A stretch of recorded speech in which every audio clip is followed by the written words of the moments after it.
Hello, Manari. This is Smaranda, Smaranda Boros. I am right now talking from the beautiful island of Madeira. Normally, when this will be aired, I will be already back in Brussels, where I work as a professor of intercultural management at Fleric Business School. Your question triggered me a lot because it's actually something that I struggle with myself quite a bit, because I come originally from Romania, a country that traditionally is also a very mystical country, where the relation with spirituality and the material world feels a bit different. It's in the sense that we try to connect a bit more through church, granted. And reading your question, I also thought a lot about the first thing that came to mind also was Carl Jung wrote about 100 years ago an essay called Modern Man in Search of a Soul. And in the work that I do, I have to say that I see this a lot, that people are struggling to find something that we realize is missing in our lives these days. I think that you are spot on. We cut off more and more of what we were. We cut off our connection to nature. We cut off the connection with ancestors. We are moving away from tradition with a lot of benefits, one can argue. But at the same time, something is missing more and more. And what I see, I work as a coach a lot, and what I see a lot is that people are struggling to find that missing bit, and they're trying to fill it with something. And most of the time, because of the way the world is around us, it's easy to fill it with noise. I will call it noise.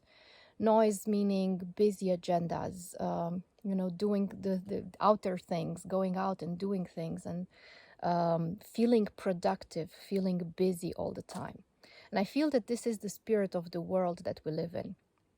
And at the same time, I have to say the experience, what I have both experienced but also seen since the pandemic started, is that because everything came to a halt, people suddenly had this moment of, I will call it freaking out a bit, of fear about having to sit with the silence.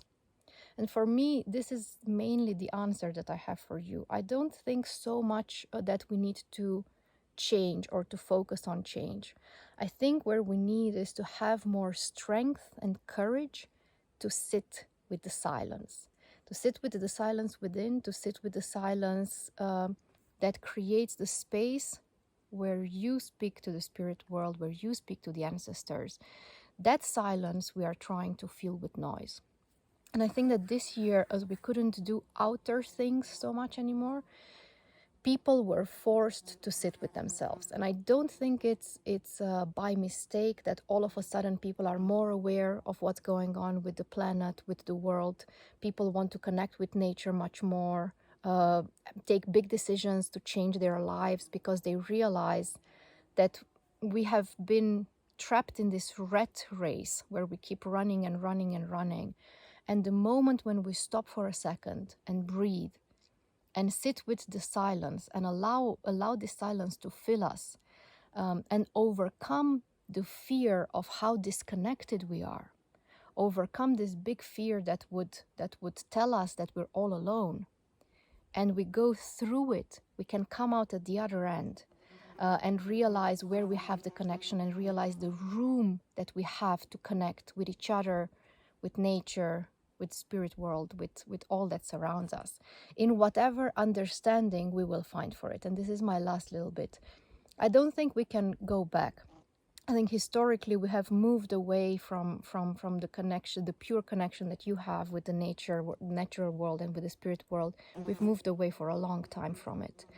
I don't think that the way forward is back, but I do think that history is like a spiral. So I think what we're searching for and what we need to look for deeper and have the courage to explore further is, how can we walk further on this spiral of history so that we can reconnect, find a way to reconnect to everything around us at a different level. And from there have the openness, rather than being afraid and closing in and filling our time and filling our space, have openness, have true openness. But that requires the courage to sit with ourselves, to face what's within, to face the fear of disconnectedness and of loneliness that we have, and to go through it and come out at the other end ready to reconnect.